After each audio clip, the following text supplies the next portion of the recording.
English heritage helps people to understand, value, care for and enjoy the nation's heritage for all of us for the future. Yes, we have heritage is one of 3 strategic priority areas in terms of where we put our money and invest in research, and we also have a strategic programme of research called Care for the Future, and that's all about thinking about the relationship between past, present and future and how that relationship affects our understanding of the world around us. Well, really, we're working with the other 3 partners because we have a comprehensive role in terms of trying to bring together all the interested parties in heritage protection to facilitate debate. Well, the National Trust, as you're probably aware, is one of Europe's largest conservation charities. So we are an owner primarily of heritage, both natural and historic. We look after about 270,000 hectares of countryside, about 700 miles of coastline, and about 300 historic properties. And we get about 100 million visits a year to our properties. So in terms of that connection with the public, with heritage, both natural and built, we're right at the epicenter of that.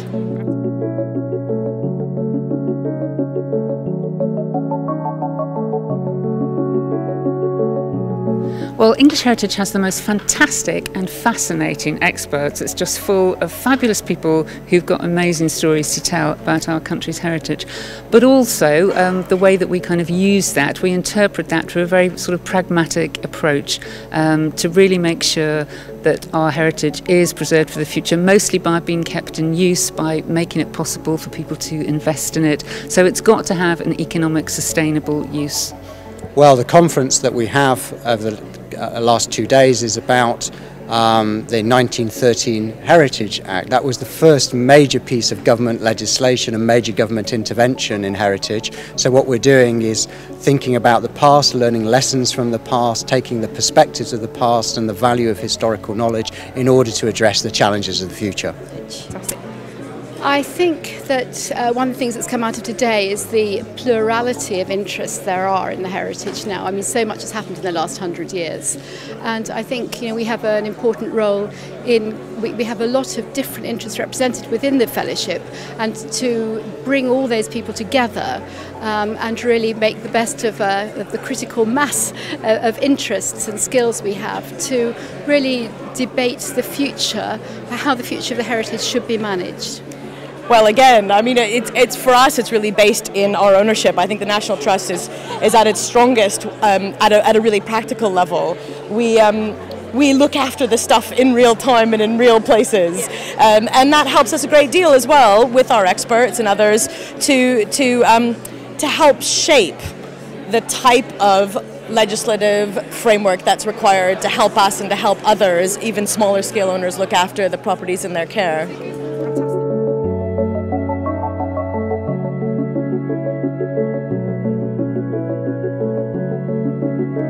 Well, I think because what we're looking at here, precisely as you've just said, is actually about the future of our heritage. And one of the really interesting things that came out of today's conference for me was that throughout the kind of last 100 years of looking at the way heritage is being managed, it's been about the relationship between the state, private owners and the voluntary campaigning sector. And that relationship has changed and developed over time, and I think it has to continue to develop in the future. We've got to find new ways of all of those partners working together to really make sure that heritage is protected for the future. Well, as well as being a lot of fun, the event is jointly organised by the AHRC, English Heritage, National Trust and the Society of Antiquaries, and we've emphatically delivered something together, working in partnership, working collaboratively, that no one organisation could have done on its own, not least in pulling together a whole range of academic researchers interested in heritage with a whole range of organisations from the heritage sector, but hopefully tonight also connecting into a wider public. Well, one of the things that I think people have observed today is that the heritage profession is very good at getting itself into silos, and we are strongest if we work together. And whereas debate and disagreement and internal criticism is a very positive thing, I think it's also very good that we're seen now and again to be working together in a positive way. So I think this is an important event, and I hope that this might in the future give rise to maybe a programme of similar events where we keep a running agenda of the items which have emerged today, and that we can continue to work on developing the future. Again, with the National Trust, founded in 1895, we're in it for the long term. Yeah. We look after our estate forever, for everyone, for the nation. And so part of that very, very long-term view is to continue to work with partner organizations, very, very much in partnership, to care for the heritage of our past and to look to the future. And indeed, to start to care for the heritage of our future as well.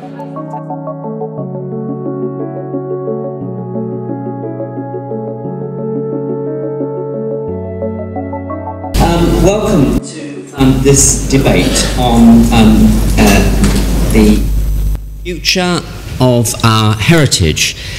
Working around the topic of this House believes that the future care for our heritage requires government as our champion. I'm Maurice Howard, and I'm President of the Society of Antiquaries of London and the new President of the Society of Architectural Historians. So lots of my colleagues here are very much involved in the ways in which the heritage is run. And we're in the middle of a two-day debate amongst professionals at the Society of Antiquaries, looking at heritage legislation, looking at the ways in which we've treated our heritage in the past, and really defining what that word means and what its relevance is for not just this country, but also for the rest of the world. But we've saved the crucial debate for the widest possible audience, all of you here tonight, to think about this issue and to take from you some questions and some thoughts to address our speakers after they've had their initial say. We hope that at this quite crucial time in the nation's history in terms of where the heritage is going to go, and I'm thinking here of particular debates at the moment about the future of English heritage, but also a time when other parts of Britain, Scotland, Wales and Northern Ireland are devising their own policies about heritage protection, that this is a very important time to decide what it's all about and what it means. Our speakers tonight come from a range of skills and expertise and are involved in the heritage in different ways. In the order in which they speak, they are Sir Simon Jenkins, who you will all know as a journalist and also as chair of the National Trust. Simon Thurley is the Chief Executive of English Heritage, and they will speak one after the other to begin with.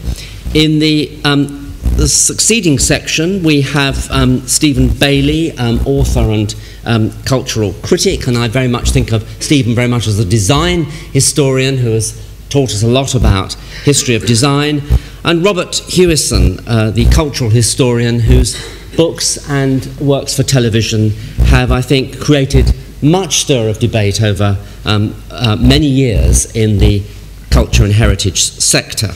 And finally, we will hear from John Howell, who's the MP for Henley-on-Thames, and is here not to represent a different point of view, but to add to that quality of debate from the point of view of somebody is very much involved in the day-to-day process of legislation and can talk to how that is put through in practice and what perhaps some of the issues we raise will mean for the future of heritage. So we'll begin with Simon Jenkins to open our debate. Simon. Thank you very much indeed, and thank you for inviting me to this gathering. I did ask who was in the audience, because it's a bit difficult to speak if you don't know who you're speaking to, and I was assured that you were all friends. When I was very young, I used to be driver for John Betchman, great privilege, and John Betchman would always go to gatherings, and outside the door he'd start shaking, and he'd say, are they going to be friends or enemies? and he had to be told they were going to be friends. So he'd go in and he'd breathe a deep sigh of relief. Oh, thank goodness they're friends. But of course, the joy was seeing him with enemies, because then he really got going. And I have to say, in mild criticism of all of us here, I do sometimes think we spend a little too much time talking to each other, and not enough time talking to people who do not agree with us. We're not even going to agree very strongly on the platform tonight, I'm afraid, so we gather. But let's try. The motion is about the government, the relationship between the government and the heritage. And we could spend a lot of time discussing what does government mean, what does heritage mean, what does all the other words in the motion mean. It's a little pointless. The National Trust, which I chair, has nothing to do with the government. It's a charity. We get no core funding from government at all. We get a certain amount of grant money from the lottery, thank goodness. But our distance from government is a matter of some pride. I try and ban the word from all board meetings, otherwise you slide easily into the dependency syndrome. And the Trust's entire constitution and finances are absolutely critically dependent on its membership, its fundraising, but not on the government. And having worked in English Heritage, where my dear friend is now gone as chairman, I know the difference between working for the government in any sense and not the government. The relationship between organisations that some of us represent here and the government in the terms of the motion it has always been quite critical. I've always regarded SAVE and the Georgian Group and these other organisations as essentially over against the authorities in defence of the heritage, however you want to express it. But for all my time in this business, I have always regarded the government as sort of standing there as a kind of reluctant, half-hearted, curmudgeonly potential ally. The law is the law. They're supposed to defend it. They're supposed to list buildings. They're supposed to defend conservation areas. They're supposed to give grants. They're supposed to support English heritage. They are very, very half-heartedly on our side against the development lobby. Not all of them are bad, but against the forces that tend to be anti-heritage for whatever reason. I have to say, I really don't see things that way anymore. I mean, for the first time, I do regard the problem as being the government. It is the solution, will always be the solution, but it is also now the problem. There are elements in the government that really don't like us, that regard us as the enemy of something or other. And I do think, for that reason, that we need in some sense to reposition ourselves in the terms of this motion. Now, I'm not naive about this. The National Trust owes its existence to the government, and we were set up by statute. We benefited hugely by that wonderful trick whereby the great estates and the great houses of the grandees were tricked into nationalisation. The wonderful deft move of 90% death duties, but you could stay in your house if you gave it to the National Trust, is the reason why the National Trust exists. And it is, I always thought it was a work of absolute genius, of public sector manipulation, to get the National Trust into being. Someone did say to me very carefully, you've got to remember that both the National Trust and the homeowners and the government were all at Eton together. And that made a huge difference in establishing the bond of trust. But that remained the case, and we are, to that extent, governed by statute, which is dictated by government. It is also the case that we really couldn't exist without charitable status, which is governed by government regulation, and of course with tax relief, which is another privilege of a charity. So there are many respects in which all of us are dependent on the government. But you know what I mean, it's not the same thing. Now, the other thing in which we've got, I think, to accept is that the government sets the framework in which these debates take place. There are, on the statute book, rules, laws, statutes which defend the heritage. The entire framework of listing, which in Britain is much more draconian than in most other countries, is the construct of years and years of lobbying and pressure to get the government to do what we think is important, at least about the built heritage. If it wasn't for listing, if it wasn't for the often quite sort of ruthless determination to enforce laws about the way in which buildings are or are not altered, old buildings are or are not altered, we would not have the heritage we have today. It is idle to pretend you can do this without government. Look at what happened before listing. Look at what happened in the 20s and 30s. Look at what happens in parts of, indeed, the British Empire that didn't have listing, Gibraltar, Hong Kong, places where buildings were just casually destroyed because it was assumed that the free market should apply. We should not pretend we can do what we want to do without the government. It must stand there dictating the framework. But although I happen to think that the built heritage, which I think most of you are concerned about, is now pretty safe, I wouldn't put it too strongly, but I sort of feel that the England, the Wales, the Scotland, the London that I grew up with, I played my minor part in fighting to defend, is probably the London, the England, the Wales, the Scotland, the Ireland that we will inherit to our children, pass on to our children. In an extraordinary sense, I think you can look forward in time, and what we've saved is safe. I wouldn't put it too strongly, but what we've saved is safe. I do not feel that about vistas, views, about landscape, and I certainly don't feel it about the area that I take most strongly now, which is the natural and rural heritage. The National Trust, insofar as we campaign, is now concentrating on an aspect of that word heritage, which is not necessarily familiar to many people here, but I think is now utterly at threat and needs our defence. And it is the non-built heritage, it's the rural heritage. I'm not saying this just because I've got a book coming out on landscapes very shortly, but in a strange way, trying to look at the psychology of government in the terms of the motion, in its relationship to heritage. It's sort of got the plot on buildings. It has not got the plot on the countryside. You've got a minister who can actually say the green belt should no longer be sacrosanct and is now advocating building on national parks. I don't necessarily disagree with him on everything, but this is dangerous talk.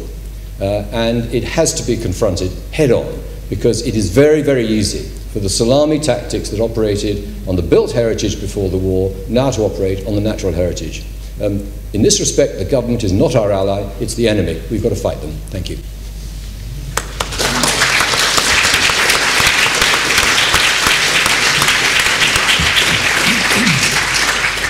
Hand over to Simon Thurley.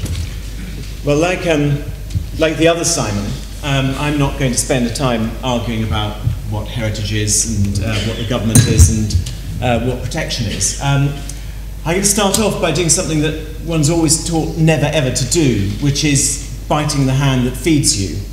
Because I'm afraid I believe that the government is a very bad partner for anything. A bad partner and an unreliable partner, a partner whose interests are inevitably very short term, and a partner which is made up of politicians, and with the notable exception of John, of course, here, whose interests are basically extremely short term and often very self-interested.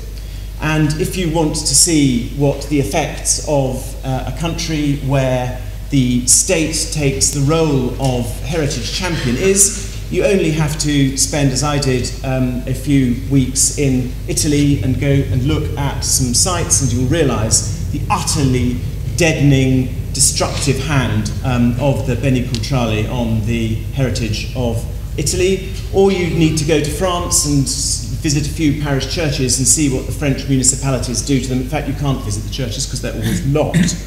So, as far as I'm concerned, I don't think government could ever or should ever be considered to be a champion of heritage. And this conference we've had today, I think, shows that the government's interest in heritage ever since the late 19th century has been ad hoc, it's been inconsistent, and it has been extremely personal.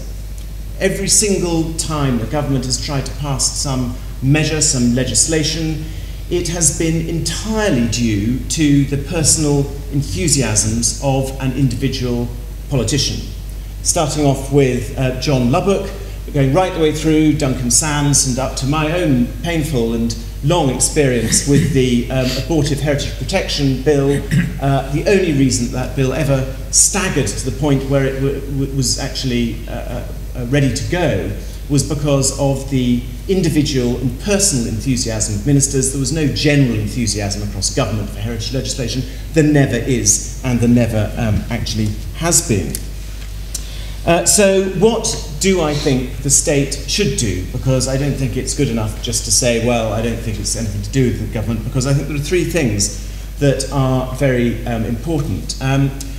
First thing is, I do think it's extremely important that the government creates what I describe as a sort of benign environment. And Simon, not surprisingly, has already sung the praises of the National Trust. And I think in many ways, the National Trust is the perfect example of what government should do. It should create the environment to allow people who feel passionately and strongly to get about their own business. And so the various Acts of Parliament, most of which actually were private members' bills that were passed to allow the National Trust to flourish, absolutely vital part of creating an environment which allows the world's largest and most important heritage charity to function.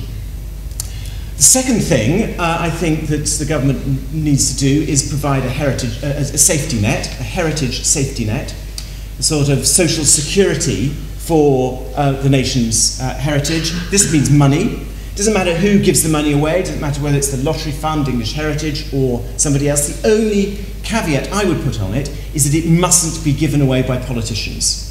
It must be given away by people who are impartial and who are doing it on expert grounds. And the third thing that is needed, and inevitably I would believe this, is some type of regulation, some type of, I hope, light touch regulation that encourages people, and if necessary in extremis, enforces people to treat heritage that has been deemed to be worth saving in a way that makes it better, makes nicer places to live in, makes better places for people to go about their daily business. So the way I see it is that the government needs to create this atmosphere, some basic tools for the rest of us, and then it's down to us. It's down to the citizen to be the champion of his heritage. And as far as I'm concerned, I don't really want the government to have any part of it. Thank you.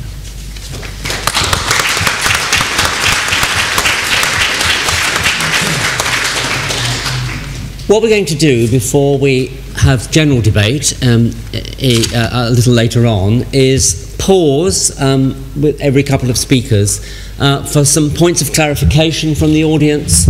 If you would like either of the speakers just to enlarge a little on what they've said, that they can do. So please raise your hands if there's anything you wish to say, and a microphone will find you. Just here, please.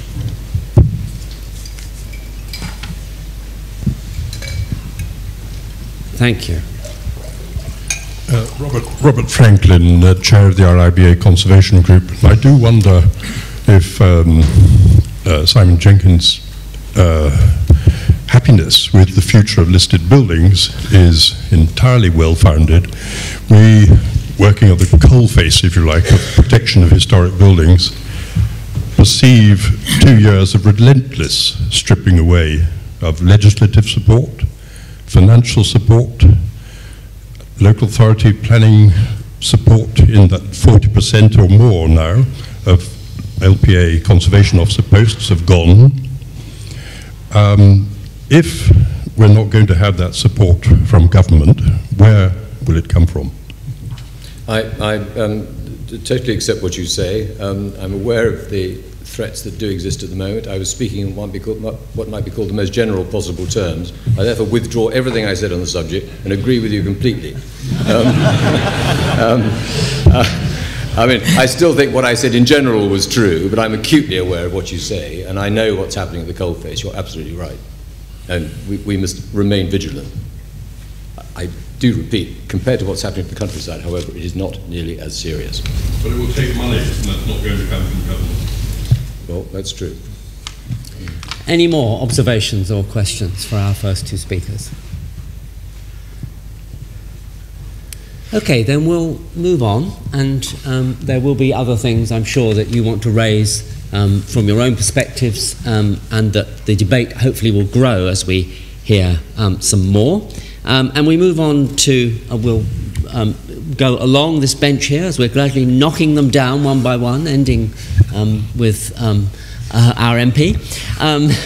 We'll move to Robert Hewison, who will now speak to us from his perspective. Thank you very much. This is beginning to sound like a bit like an echo chamber, I think, because this is a no-brainer. It's only because of the deep penetration of the selfish ideology of neoliberalism that this question is being put at all.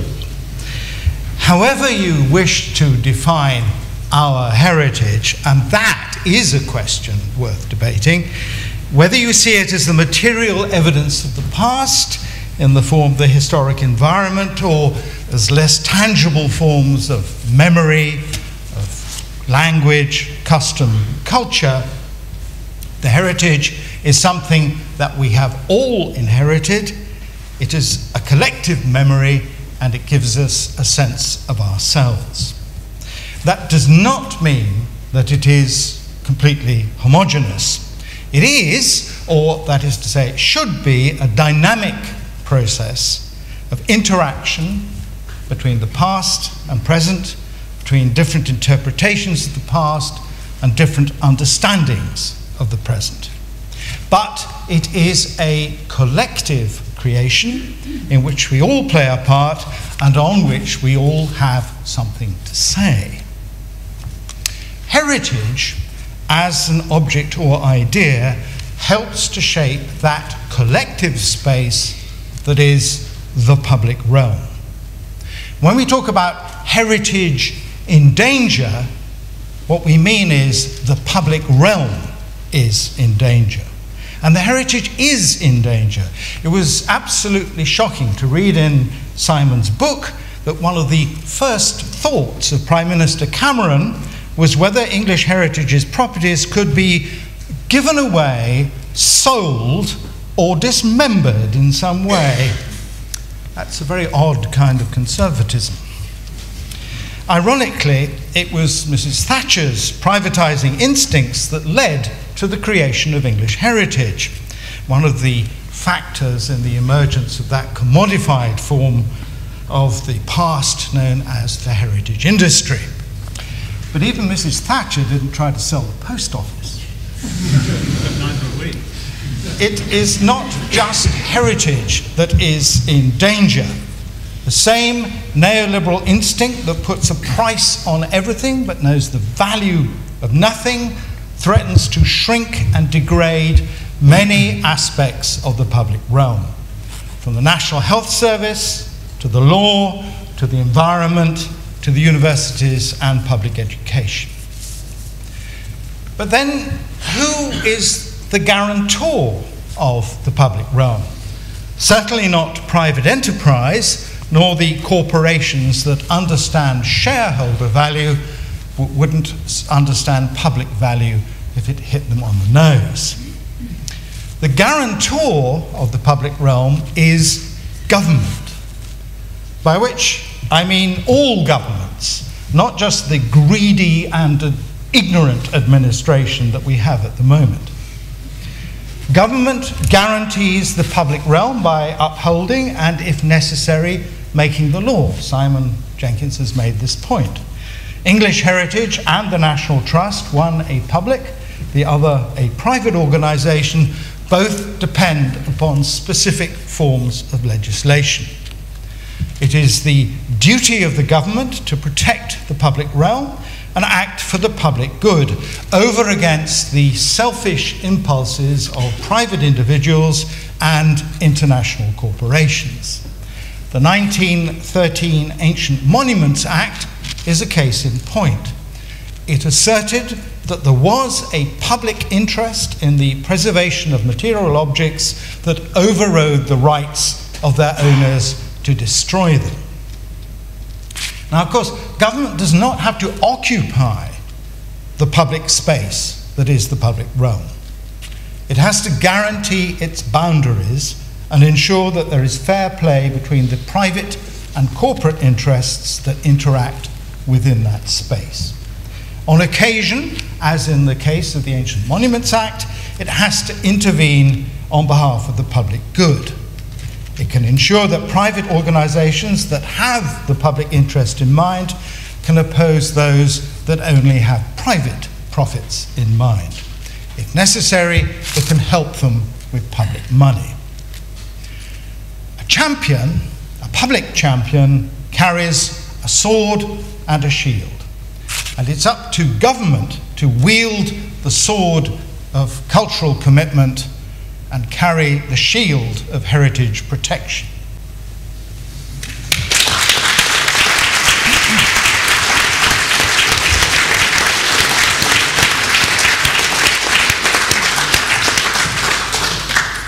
And we move on to Stephen Bayley, please.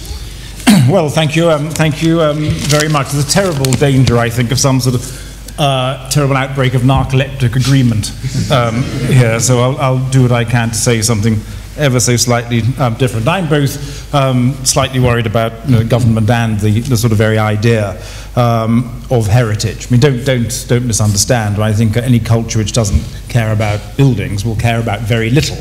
And I'm right there with Sir Henry Wotton, the ambassador to Venice and the translator of Palladio and Vitruvius, who said, a man without knowledge of things past will fall into a beastly sottishness, and no one wants to be in a beastly sottishness, although some of us might be later. And nor do I need any persuading about the importance of buildings. I like it that Robert's a bit dismissive about property developers. One of the most important people in the history of London's built fabric was a property developer, Nicholas Barbon, who wrote a book called The Discourse on Trade in 1690, and he says, Bill, I like this, buildings are the most proper and visible distinction of riches and greatness because the expenses are too great for mean people to follow. Absolutely right. You can understand that people who don't understand history are condemned to repeat it. I also know Marx's famous remark about history repeats itself first as tragedy and then as farce. Look, I'm no enemy. What I'm saying is we're talking about history here. I don't know the debate is about government. Let's get to the essence of what we're talking about and understanding of history. I'm no enemy of history, nor of the sort of historical recollection Robert Hewison was referring to, but I'm terribly, terribly anxious and concerned about government's role, or any role government might have in architectural history, which is what we're talking about here. Sure, we can certainly do with more aesthetes in government. I mean, I often think that one of the things which defines politicians and defines their failings is that the total lack of aesthetic awareness at any level. But I think that any government involvement with history is dubious. Government involvement with history tends to be in the area of demented tyrants, rather than prosperous, confident cultures. Anybody who's read Helmut Lehmann-Hatt's marvelous book called Art Under Dictatorship will know. But my real concern with the motion here and about government's involvement with architectural history is because fundamentally, and this is my argument with heritage, fundamentally I feel passionately about the importance of change. I mean, history is not, Robert hinted at this, and for once in my life I agree with him, history is not something fixed, but history is something which evolves. Our understanding of the past changes as often as our vision of the future. And I think governments, governments, whatever colour they are not well equipped to understand such subtleties. I love the John Cage's remark that the past must be invented, as indeed the National Trust and English Heritage so often do, but also the future must be revised, which is what I hope we're here to do as well.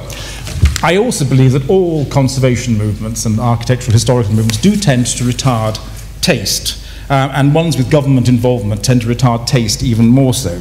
Inflexible bureaucracy is no way, I think, to deal with the fugitive and elusive intangibles of architectural art.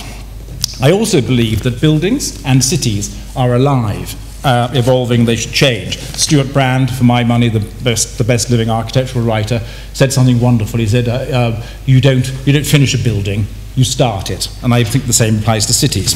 Of course, there should be levels of protection for great buildings, but they should be levels of protection which don't suffocate or stultify.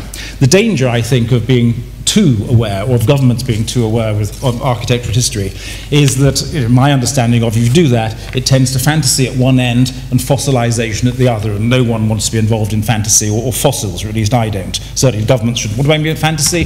The whole conservation, preservation conservation movement, as you understand it now, was sort of created by Viollet-le-Duc and Prosper Mérimée in France in the 19th century, who invented buildings, who invented a version of the past, places like Sainte-Chapelle in Paris and the castle of Pierrefonds.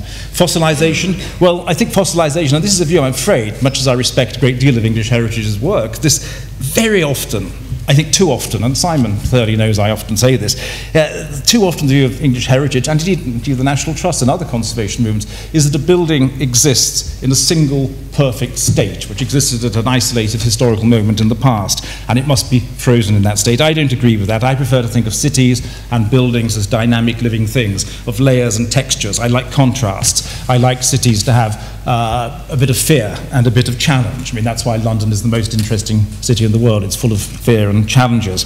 I mean, if you want to find superlative examples of how government interference in architectural history, preservation, conservation, whatever, is ruinous, all you've got to do is go to Venice or Florence. I mean, two cities which are, whose history hardly needs elaboration by me, but they're now beautiful corpses. I mean, they're fossilized, they're impossible to change, and therefore they're museumified and totally ruined. Venice has resisted every single innovation except tourism, which is the one which has actually destroyed it. And Florence is having similar problems. You might have read recently about the Florentine newspapers are talking about the terrible plague of the maleducati and the ignorant tourists who are smearing ketchup and burger grease over the Casa Buonolotti. I mean, I'm not being elitist about that, but it's like there is one of the reasons why Florence has this problem is because it's absolutely petrified. If the Florentine authorities allowed a little bit more new building, perhaps, and encouraged a few more new businesses, I mean, perhaps there would be a real dynamic to a city like Florence, which actually created a respectful atmosphere in which great buildings were protected without government interference. Of course, Italian governments are not a good example to talk when we're discussing intelligent management. But I have another Italian source to summarise my view of things. The great novel Il Gattopardo, the Leopard by Lampedusa. There's a marvellous architectural moment in it where the old boy is looking out over his crumbling Palermo palazzo, and he says something like, if you want things to stay the same, they must change. And of course, governments, whatever they say, don't really believe in change, especially, of course, of themselves. What you want, and here's me going into an outbreak of agreement again, what you actually really want governments to do is to create conditions which create a prosperous and respectful culture, ones in which great buildings, old and new, can happily coexist. I certainly don't advocate wanton carelessness about the past, but I think I certainly don't advocate free market anarchy, but nor do I want fossilization and stultification. Stephen, I'm giving you 1 minute now to sum up. And it's all a matter of balance. It's just like a flying buttress or a cantilever. Okay, thanks. Thank you.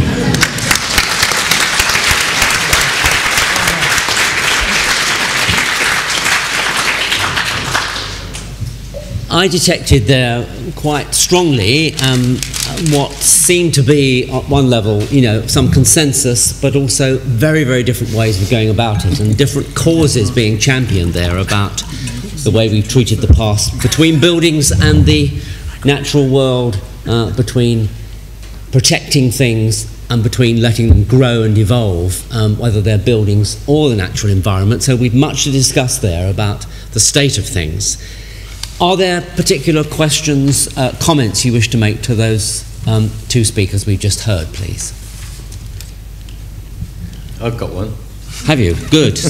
No, you stick with the audience. Yes, I don't see any takers out there, but they're all holding fire till our debate later. Yes, please. Can we wait for the microphone so that everyone can hear what you're saying? Thank you. Hugh Fielden for Stephen Bayley. If you're unhappy with Florence and Venice, do you have an exemplar city where change and heritage coexist? Well, no, well, of course, there are examples. I was just being, argumentative for the sake of debate, because we had a little crisis in the room before we came in here. We realised that we actually agreed with each other. So I was just trying to say something slightly different. No, I think it's a very important. I mean, one can't. What I said is simply true. There are no better examples or worse examples of government interference with architectural heritage than Florence and Venice, and they're in a terrible state. But the RSD is still there. They are at least still there. Well, they are, but you see, I find myself, and I'm very glad they are. I mean, I certainly don't advocate the destruction of beauty, but I was at Simon Jenkins. I was really alarmed when you said the built heritage of this country is going to be passed down intact and unchanged to future generations. I'd like to see a little bit of, perhaps a little bit of change. I do genuinely believe that buildings and cities should be living things, not frozen and fossilized. The Venice we see today is a late 19th century simulacrum. I'm familiar with dear Stephen's neophilia, and the trouble with it is, it's a rhetorical statement you can't use. I can remember chairing the Historic Areas Committee of English Heritage for a number of years. Every single property developer said what he said. They always say, oh, you're against change. Oh, the city's got to live, it's got to breathe. Oh, you're a fuddy-duddy, fossilized, whatever it is. The insults flowed, and it was money. Now, I've got nothing against money, but I like it on the table. And it's never on the table. It's couched in Stephen Bayley's language. And you can't use it. You've got to grapple with the problem of which bit of this building do you save.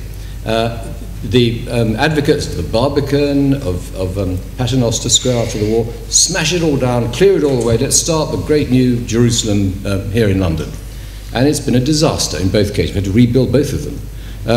The battles that took place over the King's Cross development, which I think is a rather good development at the moment, is the result of people fiercely battling against Stephen for conserving every little bit you possibly can of the past of that bit of London, and it looks so much better as a result of it. The same happened in Covent Garden. Covent Garden, the battle was in precisely these terms. You can't stop change. We need a dual carriageway along the Strand. We need a dual carriageway along Holborn. Which century are you living in, you people? They screamed. The answer is, we're not going to let you get your way, and it didn't happen, and I think Covent Garden is the better for it. Now, if you simply say all the time, you fuddy-duddies are a bunch of fossils, you can't have a proper conversation. The great art of consolation to me is the nature of the conversation, and you've got to have some agreement on it.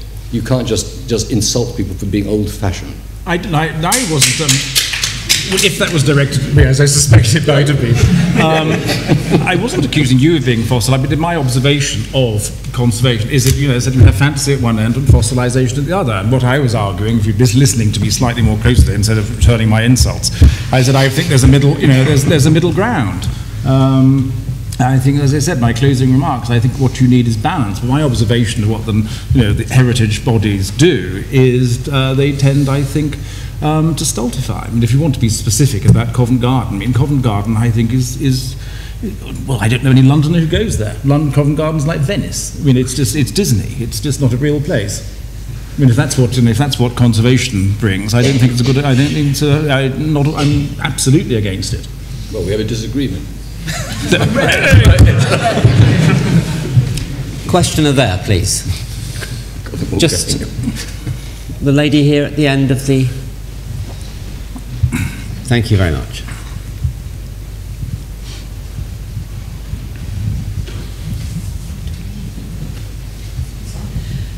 Judith Martin, South East Association Preservation Trust. If it's not too personal a question, I'd like to ask everybody on the panel, including the MP, which societies they belong to. And I'd like to ask Stephen Bayley if he belongs to the 20th Century Society, because actually quite a lot of people now are trying very hard to save 20th century buildings that are all at risk of redevelopment, because the sites are so jolly valuable, particularly in London, and the density will be hugely increased and the social problems will be more. So that society is very useful, as are all the others, I would say. Well, factual answer, if you want, I was in at the founding of the 20th Century Society, but then irony upon irony, when it occurred to me some time ago that modern has become a period style label like Baroque and Rococo, I felt it was sort of felt it was time to move on. One more here, yes, thank you. Thank you very much. Janet Goff, Director of Cathedrals and Church Buildings for the Church of England. This may be surprising, but I'm actually very pleased that Stephen Bayley emphasised the importance of change, because I think one of the biggest challenges facing us is to ensure really good design standards in new works. And certainly some of the things that we've done recently in the Church of England have been, and Stephen very nicely supported our new chairs competition. We've had a commissioning new art bit of guidance come out recently. We ran a seminar on new works in church buildings, because you've got to remember that these buildings are living buildings and need to work for the future too. So high design standards going into old buildings, I think, is a big challenge. There was somebody here, Nicholas. Would you like to hand the... Nicholas Cooper. I'm a historian. And the reason why I am a historian is that I am interested in the processes of change. And by preserving elements of the past, elements of the artifacts of the past, of how people have lived, of how people changing values, and so on, we are documenting change. And this I think is, I think, why we're all of us in this room interested in history, and why, as I say, we want to preserve bits of it. Thank you. Over there, Christopher.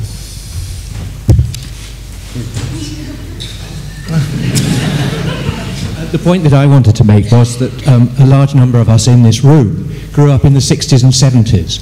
And in the 60s and 70s, modern was, to use a four-letter word, it was basically crap.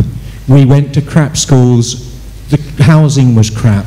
Today, everything has improved, and everything that is modern is now a real choice. My children actually have a genuine choice between the past and the present, and I don't think that our generation has persuaded that generation to value the past as much as we did, because the balance has switched the other way.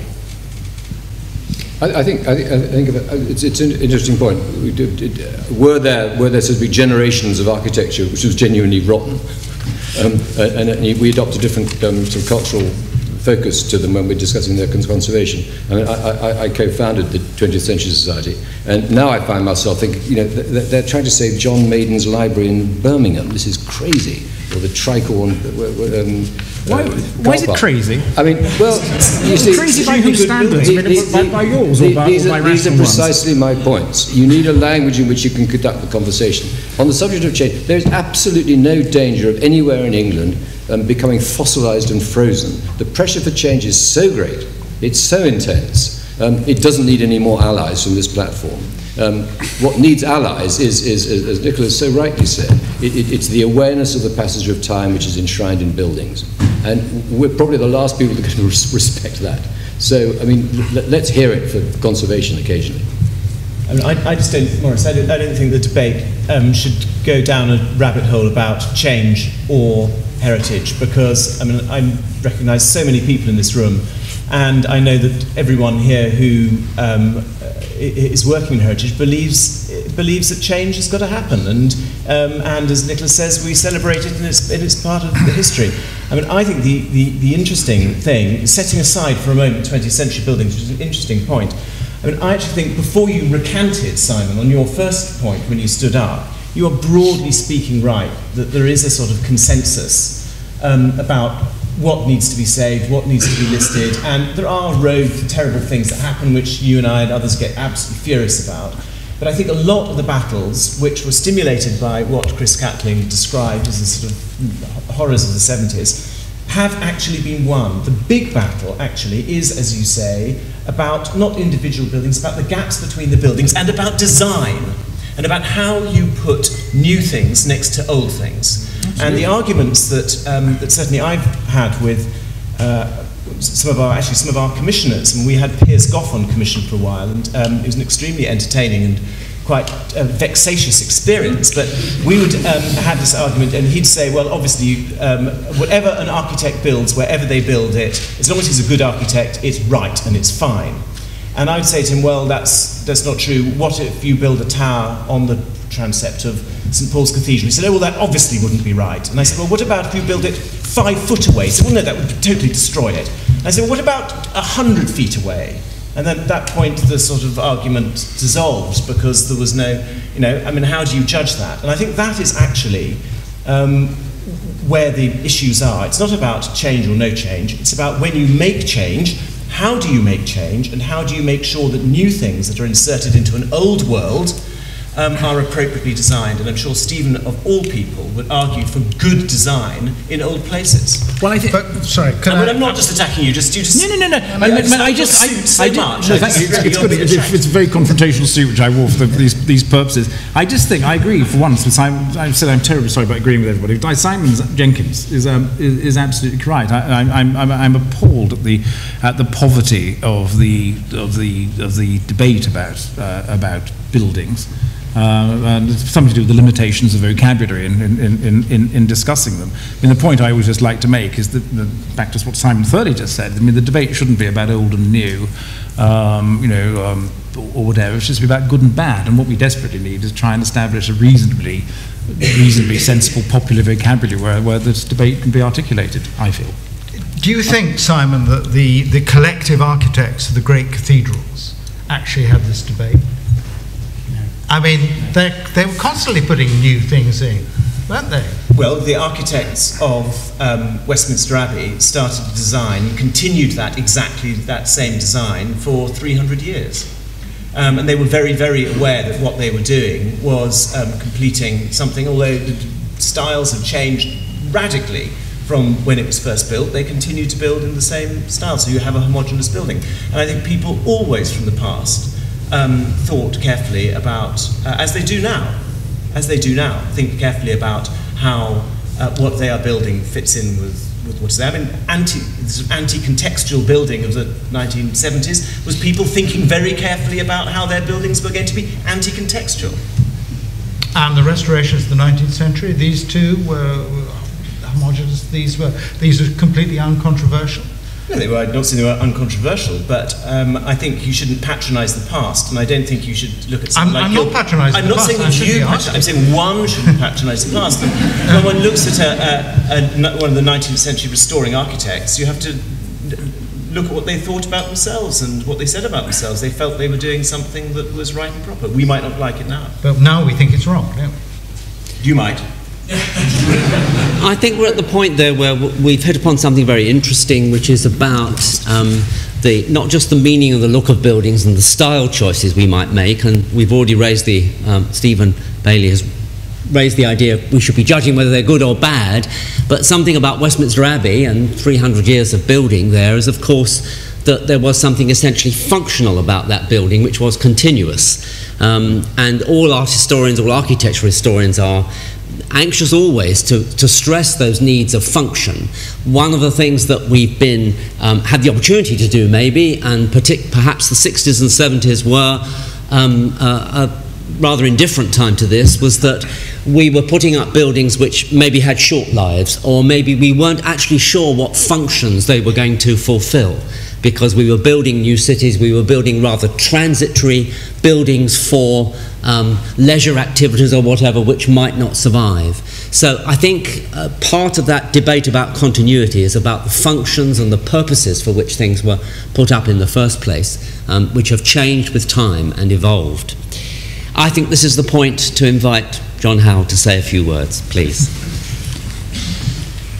Thank you very much indeed. I'm not a government minister, so I'm not going to speak on behalf of the government, although I was conscious that politicians, including me actually, were accused of being very short-termist.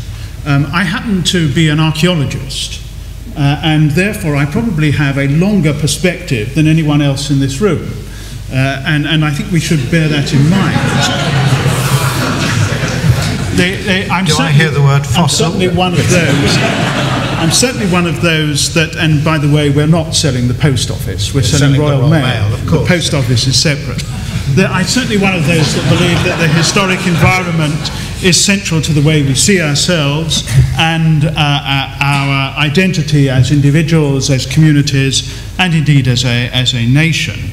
And at a local level, it can become a focus for community identity. And that point was brought home to me in my own local area when I brought together a whole load of people to conduct some archaeological field walking across an area threatened by gravel extraction. To a politician, the idea of getting together a whole group of people with a common aim on a Saturday morning and having them corralled into one place is something that we could only dream about. So it's it works on many different levels, but it's absolutely positive. I think the government would say that it does see itself as a champion. It funds English heritage, it promotes the understanding, the valuing, the caring and enjoyment of the historic environment. It nominates places in the UK for World Heritage Site status. It also protects buildings of special architectural or historical interest through the listing process, which we've already seen, and crucially it protects potentially important sites and monuments of archaeological or historic interest through the scheduling process. So it's clear that there is both a national and an international role for government. But I think Simon was right when Simon Jenkins was right when he highlighted the fear in the National Trust of that slide into interdependency of the trust if it's linked with government. I think the role of central government is to create a framework and the regulation in which all of this can operate. Now the characteristics of that are that it needs to be light touch, it is non-bureaucratic, and it of course covers private sector assets and local government. Now, those are the characteristics that it should be. Whether it does achieve that, I think, is an argument that we can all have. But those are the things that it should have. Now, that's the role of central government. But I do think that that there is an argument for splitting government up into central government and local government. And I'll come on to the local government in just a second. In terms of the overall national framework, I think there are some good examples of this. Actually, the National Planning Policy Framework is a good attempt to establish an overall framework in which to operate, and I worked closely with members of the profession to try to ensure that the condensing of the legislation didn't leave out anything. The nuances of the words were still there, and you can argue whether I've achieved that or whether I haven't. I think another example are the major regeneration projects where there's a necessity for government to help to coordinate and to attract investment. But I do agree that beyond that, I can't see much of a role for central government. This is a government that fundamentally believes in localism, in transferring responsibilities to local government. And it has transferred lots of responsibility to local government. And the question has to be asked whether local government is up to that role. And I think that there are many reasons why one could say that it isn't. There is a need for us to sell ourselves to local government, to rank in importance for them to spend their money on. That's part of the freedom given to local government. It clearly hasn't worked in terms of the heritage sector. We still haven't seen their access to conservation architects, for example, as a crucial element of this. Now, what does that mean? It means that government does have a role as a champion. It is a very loose role as a champion, but it requires all of the rest of us involved in this to stand up as the champions of heritage and to really go for it with them. And I do think that the more that you want to see government as a champion, the more you create an official history. And I think that is a very dangerous element. And in fact, I'm pretty glad that none of us want to see that happening. So, in conclusion, central government can be a champion. I think we have to be very careful about what we mean by it being a champion. It has to be a light touch champion, but so too can local government. And I think a huge amount more work needs to be done on making sure that local government is in a position to understand what the importance of the assets that it has got really is. Thank you.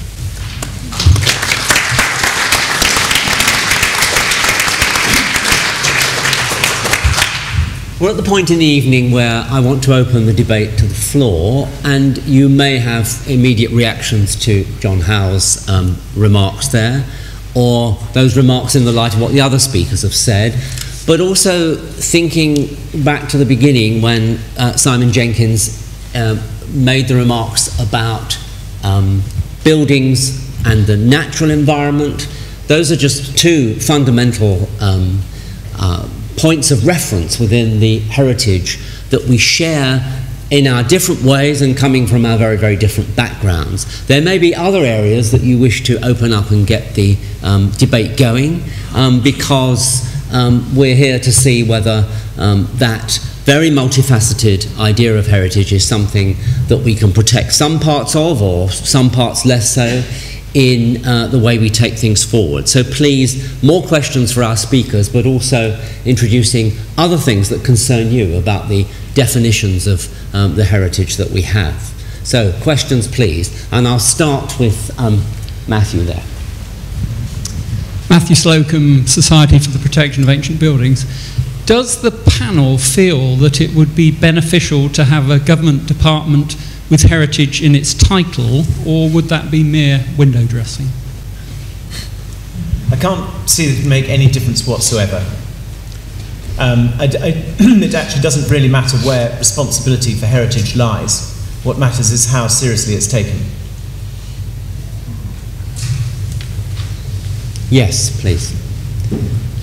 Rosemary McQueen, Westminster City Council. You started to touch on the fact that it was general agreement. We thought that heritage was actually pretty safe, but you started to talk about the challenge of context. And I'd quite like to know the view of the panel about the question of scale and height. And I don't want people to say, oh, but there's always been tall buildings next door to small ones, because mainly in the past, those used to be public buildings, churches, libraries, schools, etc. I'm interested in the kind of approach, and I'm sure most people will know the little shop in the Mile End Road, I think called Carmel, which sits as a tiny little 2- or 3-story shop next door to an all-engulfing department store. Spiegelhalters. Yes, which has come and gone. Or the Albert Pub on Victoria Street, where in the 70s, very tall 20-story blocks have now been built around it. Does that approach of the context of very radical scale changes there in any way diminish either the remaining listed buildings or indeed just the general buildings that you get of heritage value in conservation areas? Any thoughts on? It's a very good question, and my concern is not so much the answer to the question as the terms in which you can find to answer it.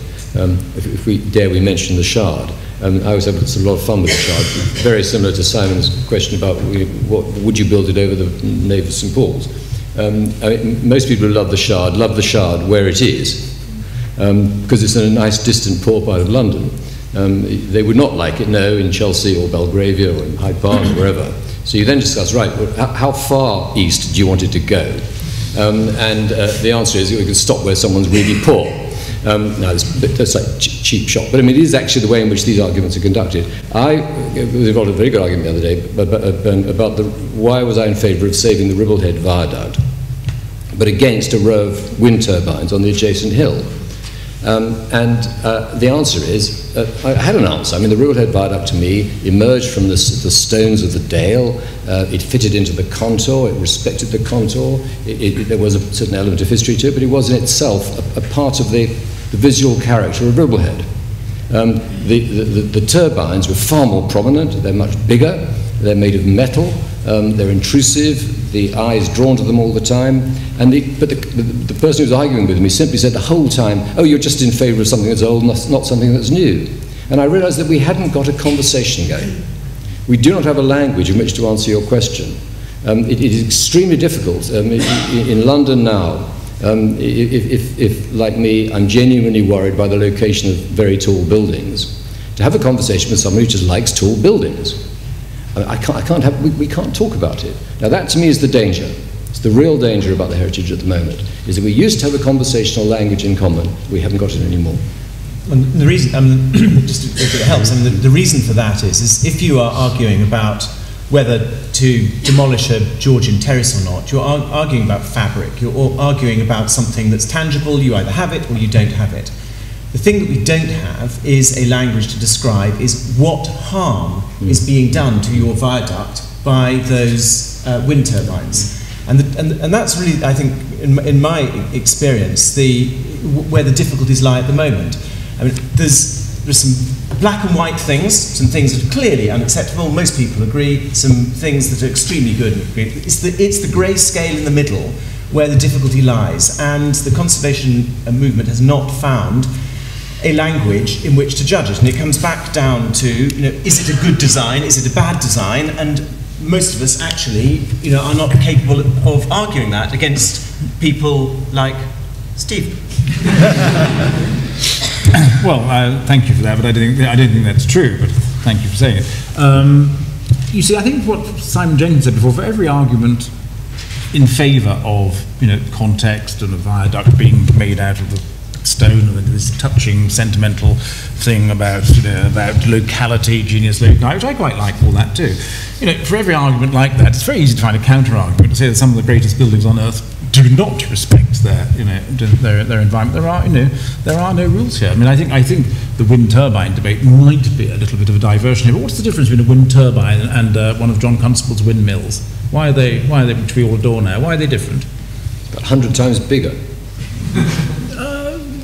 That's different. But does that make them worse because they're bigger?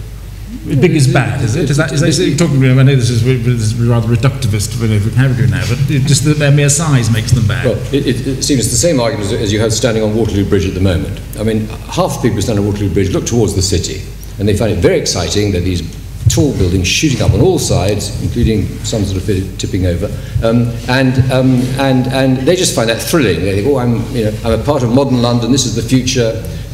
Anyone who disagrees with me is a fuddy-duddy fossil. Or you say, come on now, most cities cluster, most cities have rules, most cities have plot ratios, most cities know what they're talking about when they say that. I don't think you do. And the problem, I repeat, the problem is we're just parting company on this. And if you part company, money talks. What we're seeing, of course, in London with the increasing blocking off of the sky is simply another example of the privatisation of public space. I think I call that money. Yeah.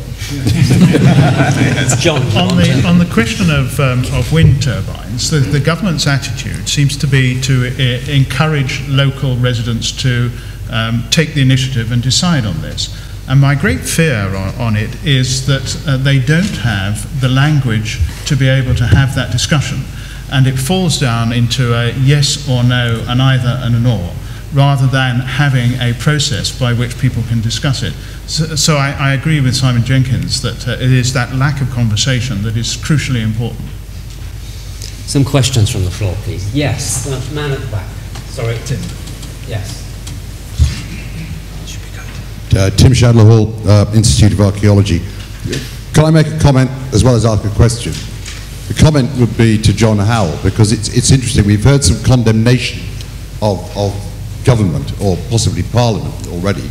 It's worth remembering that in the last Parliament, I think the most signed early day motion was actually to protect the Portable Antiquities Scheme from being cut by other people. I think it got more MPs signing it than signed against the Iraq War, if I remember correctly, which is so.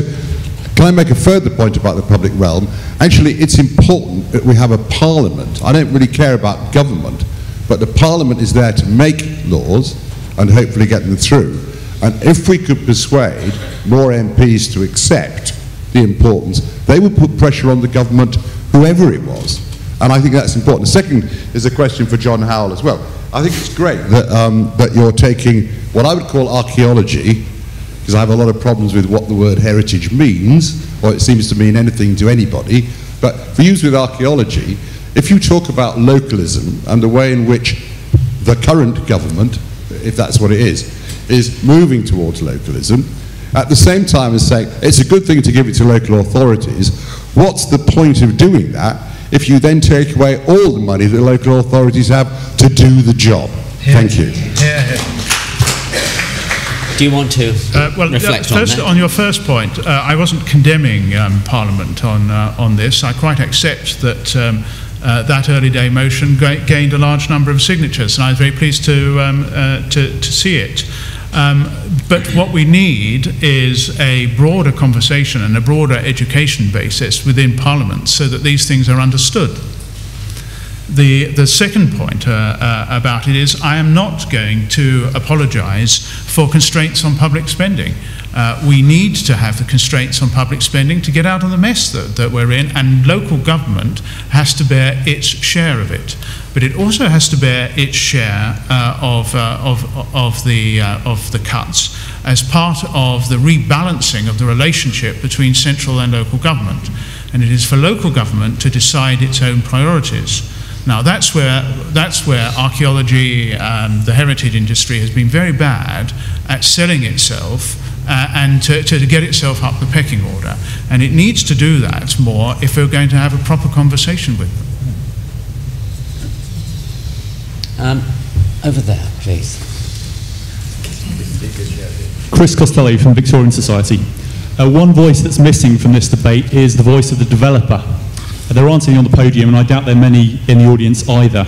Do you think that's because they dare not enter the lion's den, or is it because they feel so strong that they don't need to turn up? Simon, you look as if you have an answer to that. Nice question. I mean, I sometimes, when I'm really furious, pick my resignation speech, and in it, I say that I've never met an unreasonable developer. I've only met unreasonable people in the heritage industry. And developers, they're very clear what they want to do. They want to make money. I don't find them unreasonable. I think that sometimes we can be unreasonable.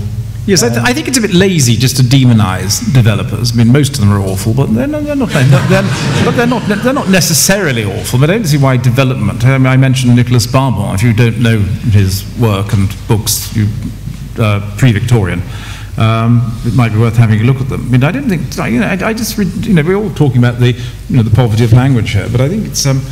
I object to the idea that development is necessarily pejorative. I don't see it as such. I don't think any civilized person should. Well, also London is largely built by speculative developers, and obviously, and that's quite a lot of what we're trying to protect. So, I mean, I think again it comes down to the point of trying to encourage developers to build good things. I think that's exactly my point. I mean, there's no point in complaining about. As Simon Jenkins often does, complaining about new tall buildings. I mean, the point is to try to create a framework which, and gain a language and environment where, ideas of forethought and care are listened to by developers, I think. Yes, Malcolm. Thank you, Maurice. Malcolm Ayres, retired Professor of Historic Conservation at Oxford University, but previously a local government conservation officer and incidentally a constituent of John Howell. John, does that mean I've got to be nice to you? The last time I asked you a question, you told me I was a pussycat. If you want my vote, you would. This was a conference of vets rather than antiquarians, was it? You would make conservation a statutory duty of local authorities. It's all very well saying that they've got to organise their priorities, but as long as it's not a statutory duty, then they won't put the money in to employ the staff. In the last 4 years, 33% of conservation professional jobs in local authorities have disappeared because it's not a statutory duty. There is something that the government can do, and I would vote for you if you did that. Well, sadly, in the absence of a private member's bill, I'm unlikely to be able to affect that. But I think there is an interesting point there, and that is, where does the regulatory role of government stop? And I don't know the answer to that. I don't think anyone knows the answer to that. It's something we've got to feel our way along for. But I certainly hear what you say. Yes, I'm now surprised Simon Jenkins, who actually wrote a book about this, a rather good book called Thatcher's Children, on the destruction of local government, although the title rather misleads you. I mean, this talk about localism and so on, I mean, successive governments, not just the coalition, but New Labour, and indeed it began under Mrs. Thatcher, have set out to destroy local government. If you say local government's feeble, it's because it's been enfeebled by a centralising state, which is, through the new public management, imposing more and more and more things on local government while removing their capacity to act. I mean, something like, only 20% of a local government budget is actually really at the disposal of local government. And all this talk of localism and the nonsense of the big society, I think, has been totally exposed.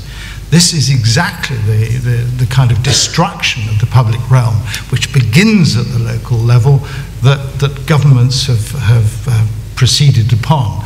And I hope, Simon, you agree with something that I'm saying there. I wouldn't disagree with the word. I agree. I didn't come back at John, but the idea of this government has not got a localist bone in its body.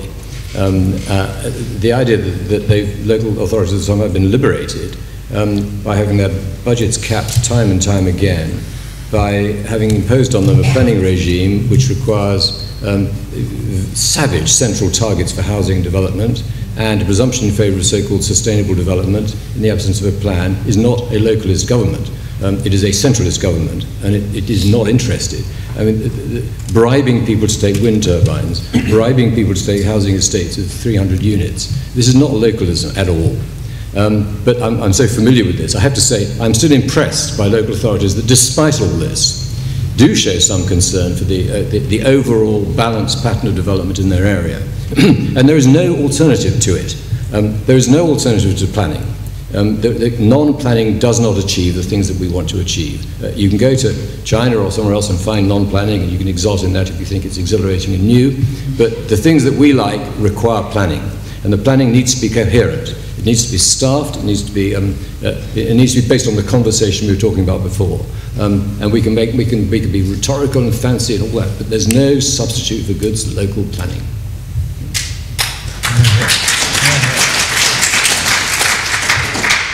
A brief comment from John, and then we'll go back to the floor. I appreciate the tension between centralising and localism, but I can assure you this government is committed to localism, and the way that you approach that is not to try and do it all in one go, but to try and do it in bits that can be bitten off and dealt with properly. The housing targets from central government have gone.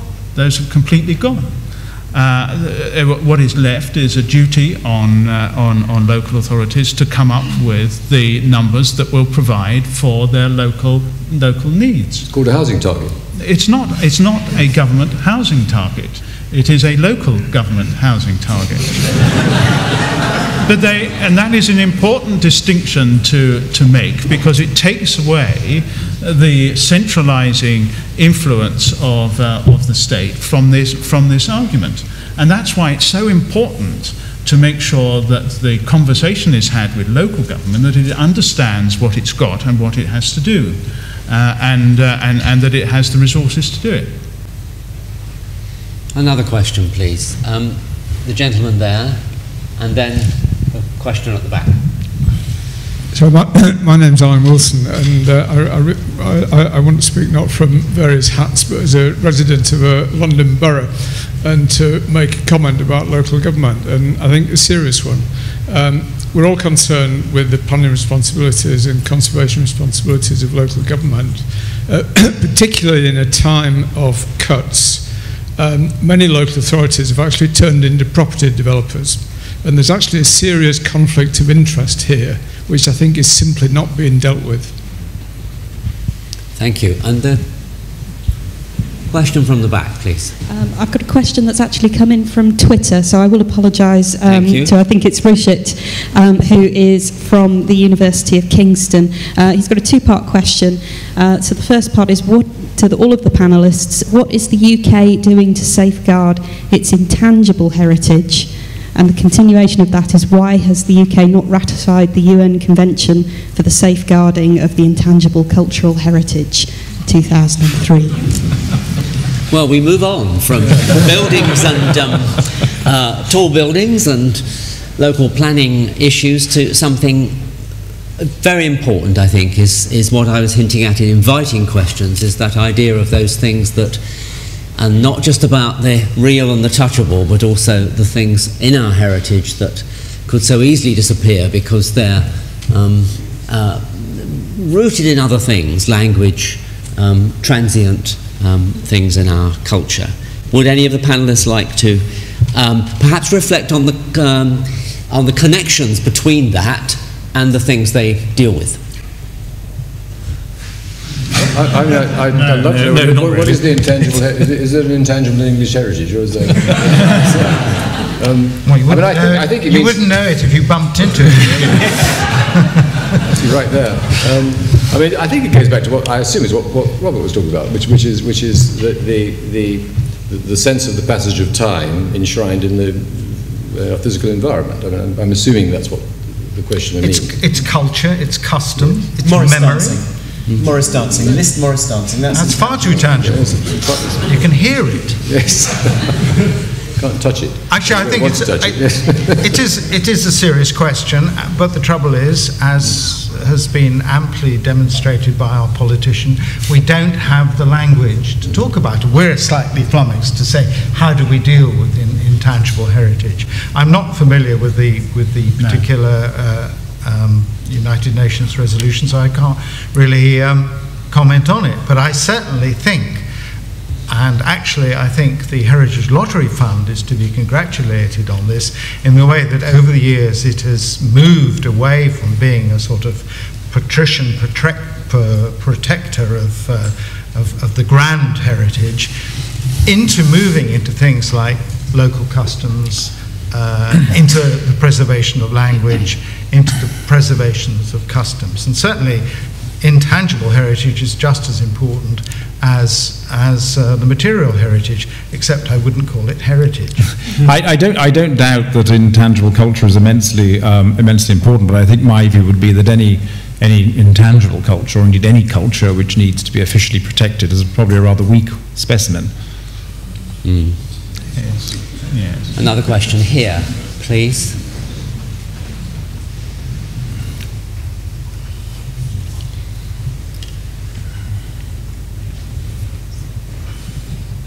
Mr. Jenkins, you spoke about the sort of, I thought, intangible heritage of the English countryside and the green belt and stuff like that. And I thought if I could get your comments and Mr. Howell's comments on, a current project like High Speed 2, where you see that falling into sort of framework of protecting the English countryside, and where you see the role of a centralized or localized government commenting on that sort of thing.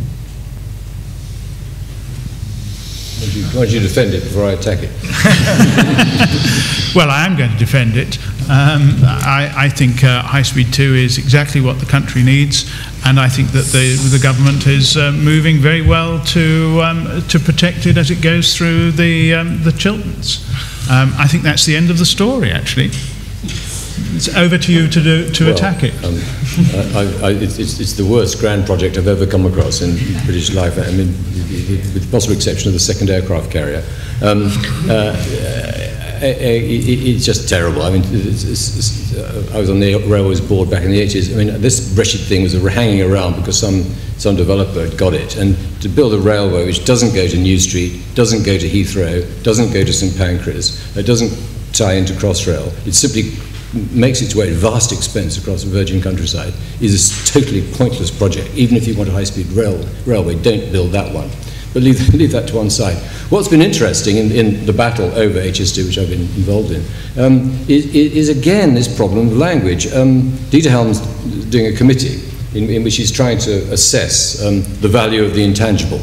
In effect, put a price on beauty, because of the coded way it's expressed. And it's an attempt to do, rather like Richard Layard's philosophic calculus. I mean, should we be happy in our policy? Should policy make us happy rather than prosperous? Should environmental policy, should planning policy reward beauty rather than convenience? And as with happiness, so with beauty, we're finding it terribly difficult to grasp these terms. Dealing with the HS2, it's very easy to talk about everything from convenience, time saved, freight traffic capacity, right down to butterfly habitats, natterjack toad trails. All these things you can talk about. You can't talk about beauty. And if I've got a mission in life, it's to try and re-establish the concept of visual beauty in these conversations. We can have a debate about beauty, Simon. You and I debated it at Intelligence Squared a couple of years ago, and I won. So it's perfectly possible to have debates about beauty. I think it's something you say the National Trust and English Heritage could actually be more open about, isn't it? Why not? You're absolutely right that beauty is a term people are very reluctant to use. Why not attempt? Why not use your authority and power and influence to attempt some definitions or stimulate some nationwide debate on the subject? The problem is that in what Simon's talking about and what Rosemary McQueen was from Westminster Council was talking about a little bit earlier, is that these things ultimately come down to a planning disagreement, and you are faced in one dock with somebody arguing about the economic benefits, and the other dock, someone like Simon or me, saying, "Oh, but it's going to spoil it. It's going to be horrible."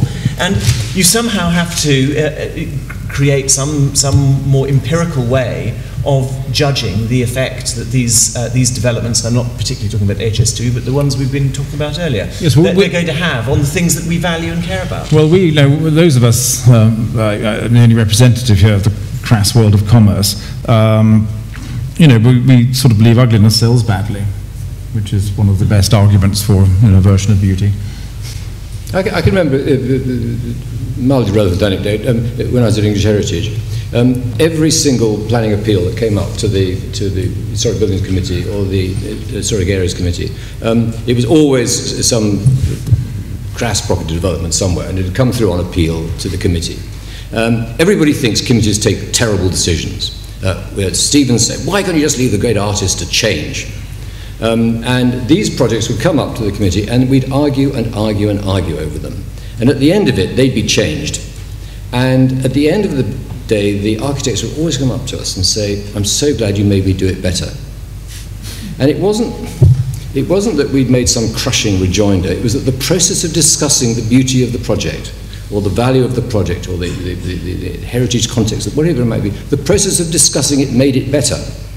I became quite proud of English Heritage then, I'm sure now too. But I just felt that we were actually doing some good. And the ultimate test of it was that people actually involved in the project agreed it was getting better. And that's why the property developers are fine by me. Property developers are there to do what they're told. And the people who tell them are the regulators. And that's why I come back to the regulators, which is the subject of this motion. You can't do without the regulator.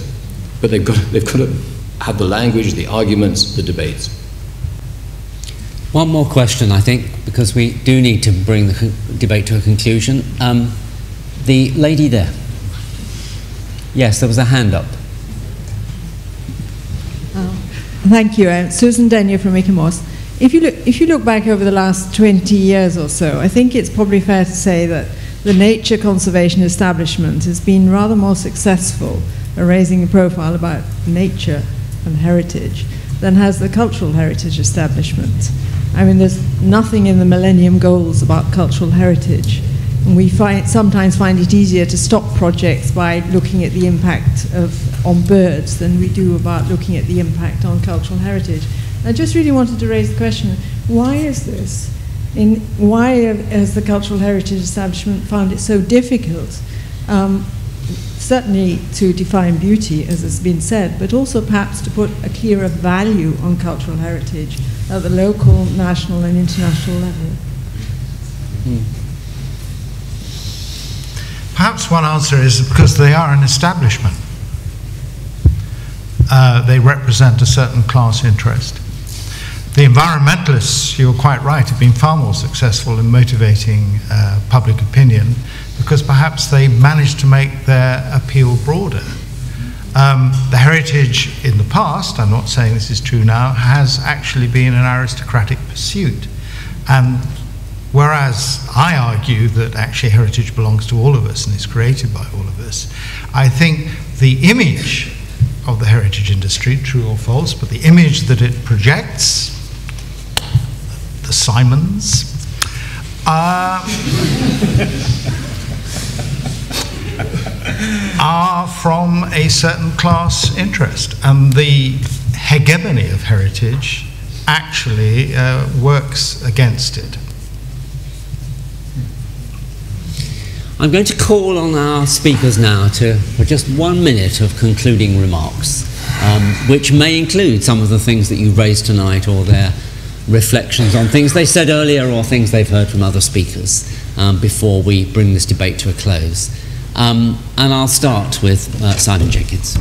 I rather disagree with what Robert's just said. Strangely said I. Yes, I mean, I began in conservation fighting in some pretty grim parts of Liverpool and Manchester, where local people were desperate to save Georgian and early Victorian terraces against a council and a central government absolutely determined to smash them down, which is still going on in Liverpool at the moment.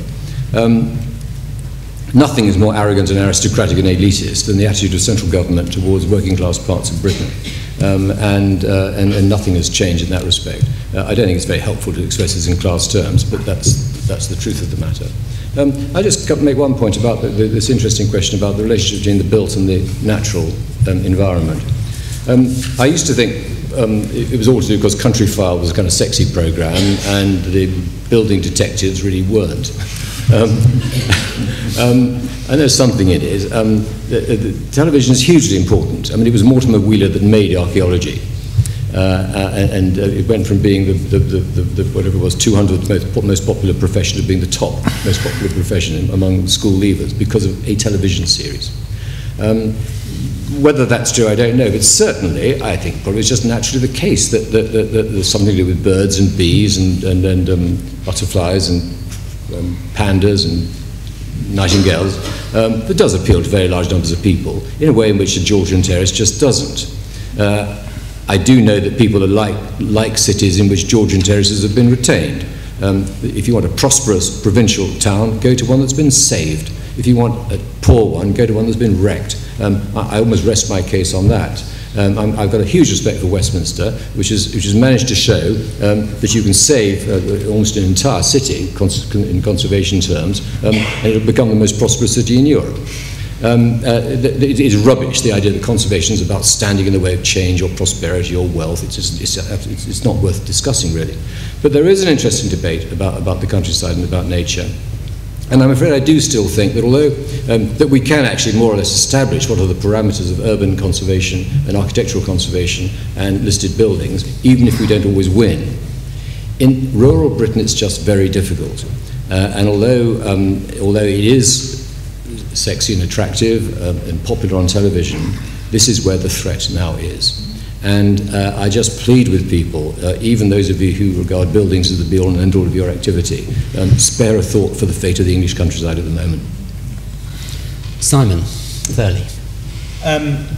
I think the purpose of today's debate at the end of the conference was to perhaps contribute to some of the thinking that might be taken on tomorrow. And I think there were some interesting issues raised this evening. I mean, as far as I'm concerned, I don't think there's very much that's fundamentally wrong with the heritage protection system that we have today. The problems that we have is the way it's operated.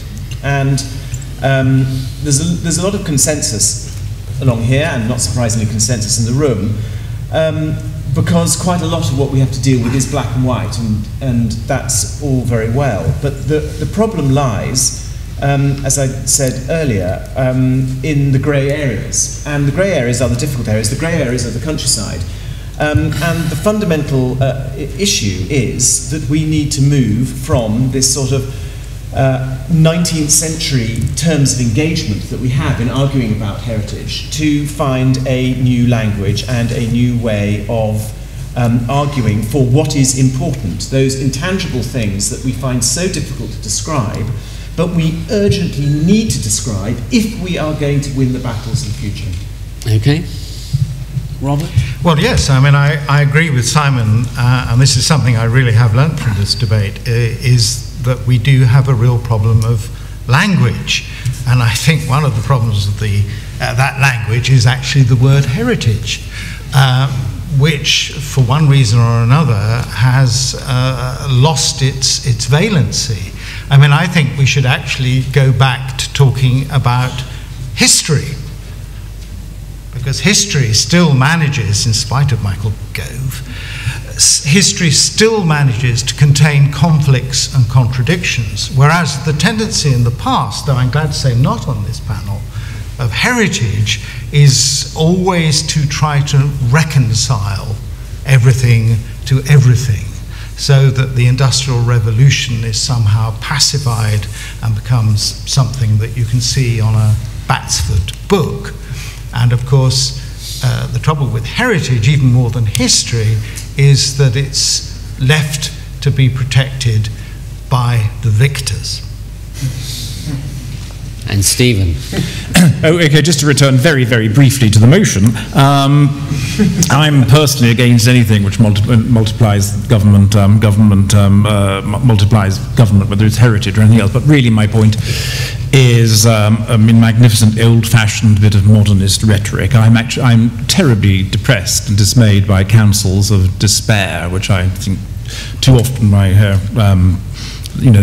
particularly the National Trust speaking. The terms are all negativist. I don't like that. I like to believe that you can make better things tomorrow rather than worse things tomorrow. I like what Alexis de Tocqueville said about how to measure the health of a civilization is whether people hope to rise or fear to fall. I mean, too much of the heritage history debate is about fearing to fall, fearing things are going to get worse. I mean, I'm no enemy of old buildings. I was an architectural historian once myself, long ago. But the past should be a sort of foundation, I think, not a prison. And John? Well, I'd like to go back to the motion as well, to just sum up to say that I agree actually with that, in that I don't think we should ask government to become more involved with it, but there is a role for it, that it undertakes more or less in the way I think that we've all described. But this is an argument of shades of grey, not of black and white. And one of the shades of grey that I would like to stress above all is that we do not see politicians as a separate race. We see politicians as I am, an archaeologist who went into politics. And I think if we see that and we engage with that, we have a much more mature debate and a much better chance of answering this question for the future. Thank you. Well, I hope we have had a mature debate tonight, with a bit of heat, but also certainly some things to think about. I go back to that expression that somebody raised, that government shouldn't occupy heritage or the area of heritage but guarantee its boundaries. I don't think there would necessarily be we can move from Stephen's rather hands off, but let's do it creatively, through to the idea that it should be a light touch, to something where our first two speakers were very keen to emphasize that the degree of regulation that we've had in the last century and more, because there was a huge build-up to the 1913 Act that Simon Thurley mentioned earlier, is a useful way of making sure that certain standards are not just kept to but shared. And I, for one, am rather worried about the present state of the country and the breaking up of certain things and the dismissal of conservation officers up and down the country, that shared knowledge will not be retained, out of which new practices, new ideas, new thoughts emerge. So I think we do have a debate on our hands, and I want to thank you all very much for being here tonight, for offering your questions, and will you now please thank the speakers in the usual way for their contribution.